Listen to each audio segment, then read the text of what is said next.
সাদা বন্ধ করতে হবে। এখন কি সাদা বন্ধ করা দরকার কিনা বলেন?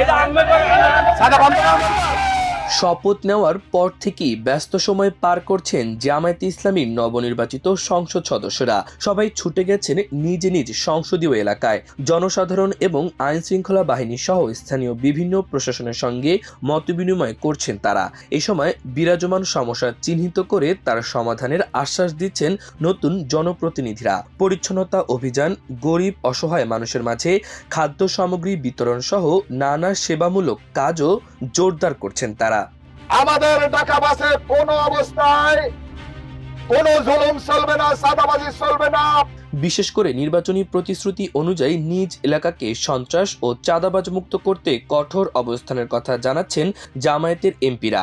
এ বিষয়ে কার্যকর পদক্ষেপ নিতে সরব ও সোচ্চার ভূমিকা রাখছেন তারা। এতে সাধারণ মানুষের মাঝে নতুন আশার সৃষ্টি হচ্ছে এবং তাদের মধ্যে বেশ সাড়া পড়ছে বলে জানা গেছে। অবশ্য শপথ গ্রহণের আগেই জামায়াতে নির্বাচিত সংসদ সদস্যরা তাদের এলাকার মানুষের সঙ্গে যোগাযোগ করে কৃতজ্ঞতা প্রকাশ ও সব সময় তাদের পাশে থাকার ঘোষণা দেন। শপথের পর আনুষ্ঠানিকভাবে কাজ শুরু করেন তারা। সূত্রমতে রাজধানী ঢাকার 5টি গুরুত্বপূর্ণ আসনে নির্বাচিত হয়েছেন জামায়াতে ইসলামীর প্রার্থীরা। ঢাকা 15 আসন থেকে নির্বাচিত জামায়াতের আমির ও বিরোধী দলীয় নেতা ডাক্তার শফিকুর রহমান শপথের পরদিন 18 ফেব্রুয়ারি নিজ হাতে রাস্তা পরিষ্কারের মধ্য দিয়ে তার কাজ শুরু করেন। তিনি মিরপুর কাফরুলকে একটি মডেল এলাকা হিসেবে প্রতিষ্ঠিত করার ঘোষণা দেন। পর্যায়ক্রমে তিনি বিভিন্ন এলাকায় হাজির হয়ে সাধারণ মানুষের সঙ্গে মতবিনিময় ও নানা কর্মসূচিতে অংশ নেন। শপথের আগেও তিনি নির্বাচনী ব্যানার ফেস্টুন অপসারণ কাজের নেতৃত্ব দেন। গত 17 ফেব্রুয়ারি শপথ গ্রহণের পর নিজ এলাকায় গিয়েই সন্ত্রাস, চাঁদাবাজ ও মাদকের বিরুদ্ধে কঠোর অবস্থানের ঘোষণা দেন ঢাকা 5 আসনের এমপি কামাল হোসেন।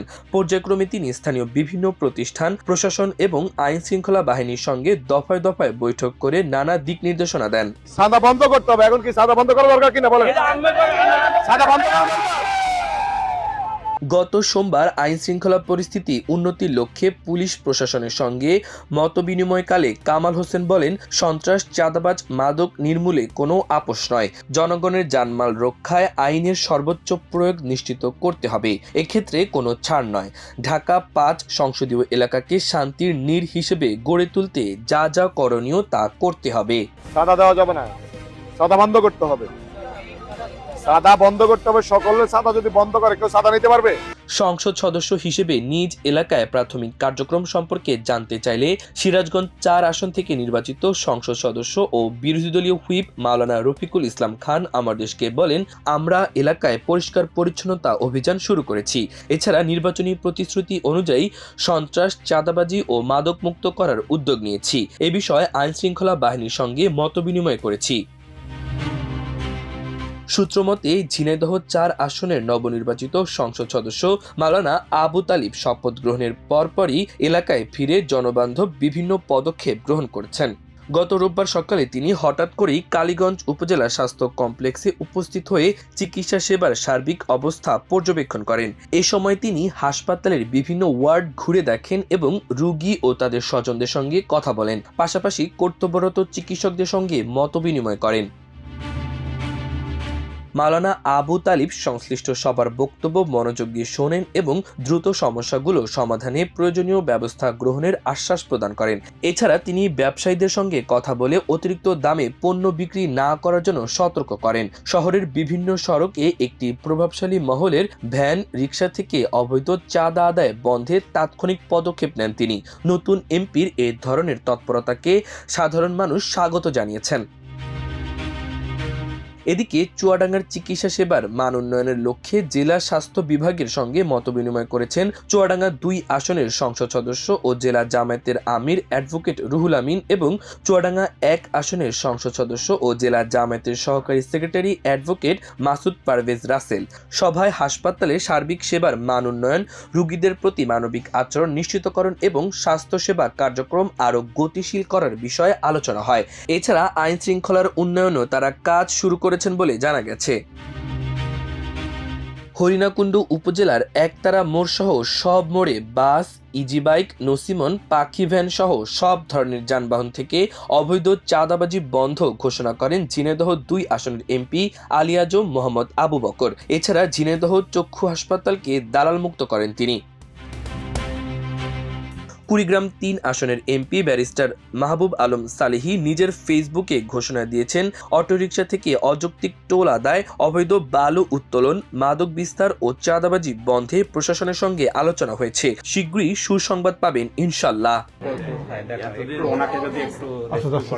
আচ্ছা, তাহলে আপনাদের থ্যাংক ইউ, আপনারা অনেক কষ্ট করে কাজ করতেছেন। হ্যাঁ, আমরা ডাক্তার সাহেবকে আমি বললাম আমরা চেষ্টা করতেছি আপনাদের একটা চেঞ্জিং রুমের যদি ব্যবস্থা করতে পারি, আমরা যদি কোনো রুম খালি থাকে বা একটু ব্যবস্থা করা যায় আমরা সেটা করতেছি আর কি। হ্যাঁ, আমাদের কোনো চেয়ার আছে? হ্যাঁ, আচ্ছা আচ্ছা আচ্ছা, ঠিক আছে, দাঁড়ায় থাকতে হয়। তাহলে আমরা যেটা করতে পারি কয়েকটা প্লাস্টিকের চেয়ার কিনে নিতে পারি, যে যখন গোছায় রাখলেন লোক থাকলো না, যখন লোক আসে তখন সরা ভাঁজ করে বসলেন আর কি। হ্যাঁ, আচ্ছা, তাহলে আমরা কয়েকটা চেয়ার কিনে দিচ্ছি আপনাদেরকে। ঠিক আছে, কয়টা? 10টা হলে হবে? বাগেরহাট ২ আসনের এমপি শেখ মঞ্জুরুল হক রাহাত তার ফেসবুক পোস্টে জানান, শহরের দৃশ্যমান আবর্জনার পাশাপাশি সব অব্যবস্থাপনা দূর করে একটি স্বস্তিদায়ক পরিবেশ ফিরিয়ে আনাই আমাদের লক্ষ্য। সুন্দর ও সুস্থ নগরী গড়তে আজ থেকে শুরু হওয়া এই পরিচ্ছন্নতা অভিযানে সবার স্বতঃস্ফূর্ত অংশগ্রহণ কামনা করছি। 250 শয্যা বিশিষ্ট যে হাসপাতাল, এই হাসপাতাল পরিষ্কার পরিচ্ছন্নের জন্য আমরা উদ্যোগ গ্রহণ করেছি। এখানের পরিচ্ছন্ন কর্মী যারা আছে তারাও এই পরিষ্কার পরিচ্ছন্ন অভিযানে অংশগ্রহণ করেছে।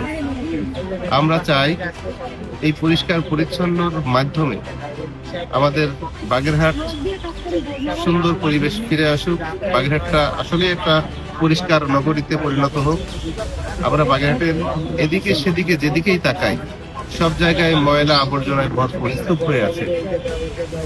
ডাম্পিং এর কোনো আলাদা ব্যবস্থা না থাকার কারণে যত্রতত্র ময়লা ছড়িয়ে ছিটিয়ে আছে, যেটা রাতের আধারেও কুকুরগুলো সেই ময়লাগুলো শহরে নগরে অনেক জায়গায় ছড়িয়ে ছিটিয়ে ফেলে।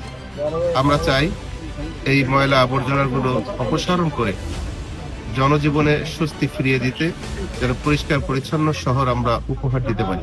নিজ এলাকায় নানা ধরনের কাজ শুরু করেছেন জামায়াতের নায়েবে আমির ও রংপুর ২ আসনের সংসদ সদস্য এটিএম আজহারুল ইসলাম। এরই অংশ হিসেবে গত সোমবার তিনি বদরগঞ্জ উপজেলা স্বাস্থ্য কমপ্লেক্স পরিদর্শন করেন।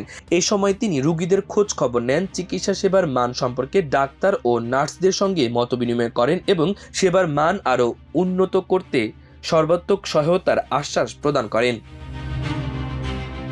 একইভাবে জামায়াত ইসলামী থেকে নির্বাচিত ৬৮ জন সংসদ সদস্য তাদের নিজস্ব উদ্যোগে নির্বাচনী প্রতিশ্রুতি অনুযায়ী এলাকার উন্নয়নমূলক কাজ শুরু করেছেন বলে খবর পাওয়া গেছে। এক্ষেত্রে প্রশাসনিক নানা দপ্তরের সম্পৃক্ততার পাশাপাশি দলীয় নেতাকর্মীদেরও কাজে লাগানো হচ্ছে। পর্যায়ক্রমে এসব কাজের গতি আরও বাড়বে বলে সংশ্লিষ্টরা জানিয়েছেন।